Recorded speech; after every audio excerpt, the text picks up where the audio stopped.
Welcome back in this very, very tough times. I hope you and your family are okay. I hope you strictly listen to what they're saying. This is the second continuing video about words and how to use them and what they can mean to you. I don't really know what you're feeling right now, what you're telling yourself, what you're hearing. But listen carefully. Most importantly, listen to you, what you're telling yourself, and how you're handling this very, very crucial situation in the world. As you can see, governments are trying to control the situations, but without us, every individual in this world, if we don't work together or at least see for what is the best way so we can defeat this virus, I don't know what will happen.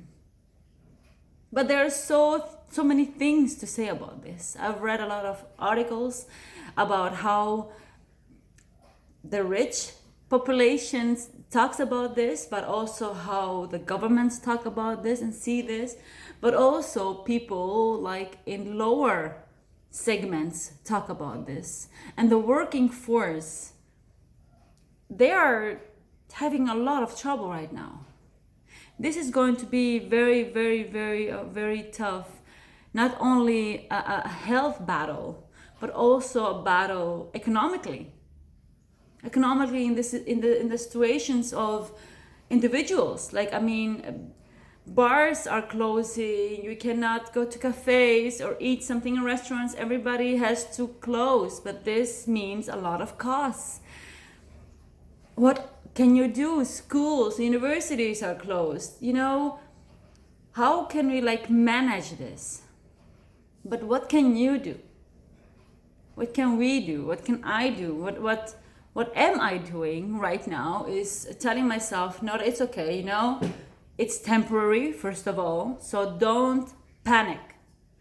Don't panic, it's temporary. Second thing is, it's a perfect opportunity. I understand maybe it's tough for you to understand, or tough for you to cope with this maybe. But I see it also as an opportunity because you are obligated to be at home. So make use of that. Use it for self-development. Use it for get to knowing yourself better. And also make future plans.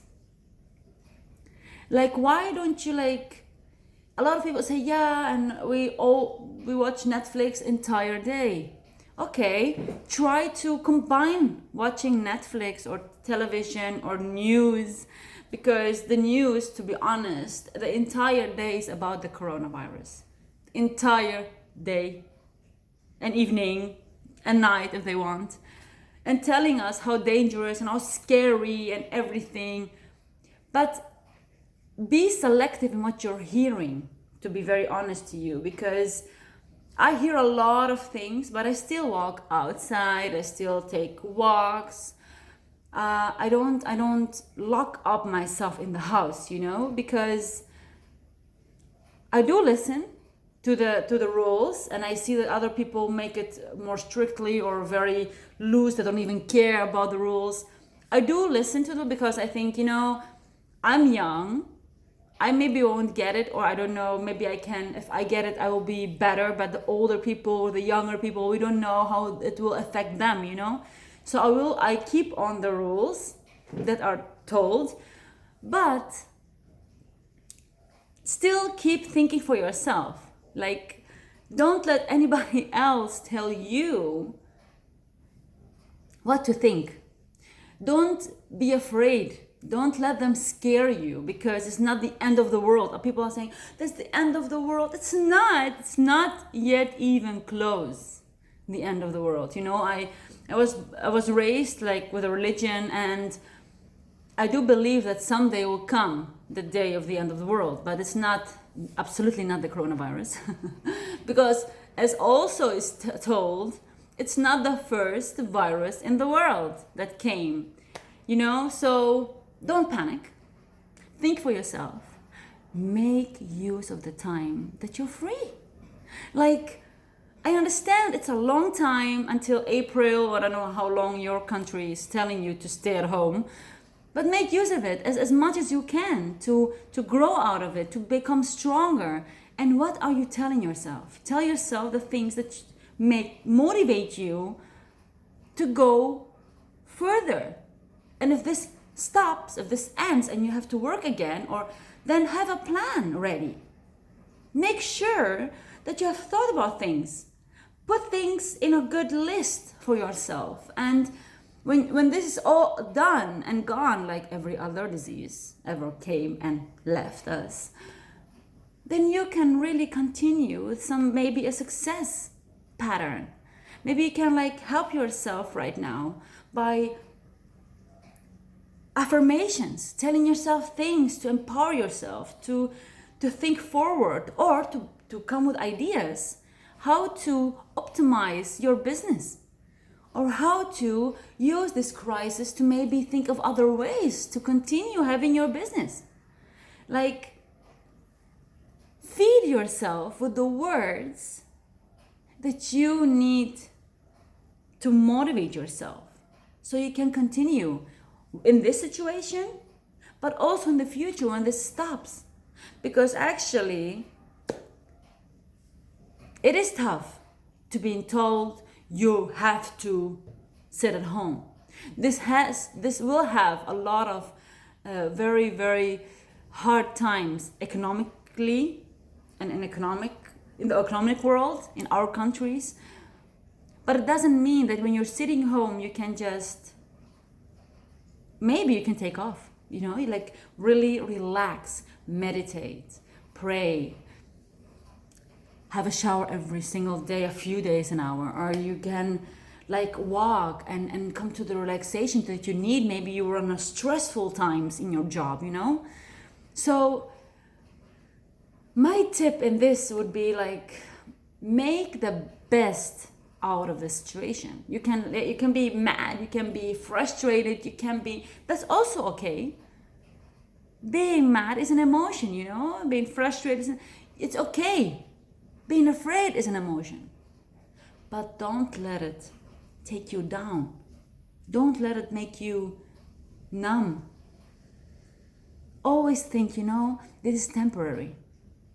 And if you're ill, you know, you can lie. And you know, by telling yourself, I'm gonna fight this, and I will fight this, and I can handle this. What you're telling yourself, your mind will make it come true, you know. Words are very powerful. What you're telling yourself will eventually come true because your mind will make sure it will come true. So if you're telling yourself, I'm gonna get it, or I'm afraid, or I'm this, then your mind will make it even worse, because at the previous video I said, your mind doesn't know reality from fiction. So if you tell yourself these scary things and that you're gonna get ill, you're gonna get ill, because your mind says, hey, listen, I don't know what you're thinking, but I'm gonna make you ill. So I get the justification of and affirm, like you affirm what you thought. And is that what you want? I don't think so. Just take very, very good care of yourself. And we know that's the most dangerous for old people. I feel very, very sorry for them, to be very honest. And the advice is try to talk to them via telephone or Skype or Facebook, and I don't know how. Do that. Keep in contact with those most vulnerable between us, you know, and surround us, and try to be good to each other, for each other, but most importantly, be good to you, for you, in these tough times. I wish you so much luck, health, happiness, and eventually, after this coronavirus, a lot of success. I am very happy you watched me. If you didn't already subscribe, please subscribe. If you did, if you liked it, give me a thumbs up. And if you didn't, Tell me why not. Comment. Give me your reflection, your feedback. Now you're still at home, so you have a lot of time to comment on my video. So I'm curious to see and read what you have to say. Thank you so much for watching. Until next time. Thank you. Bye.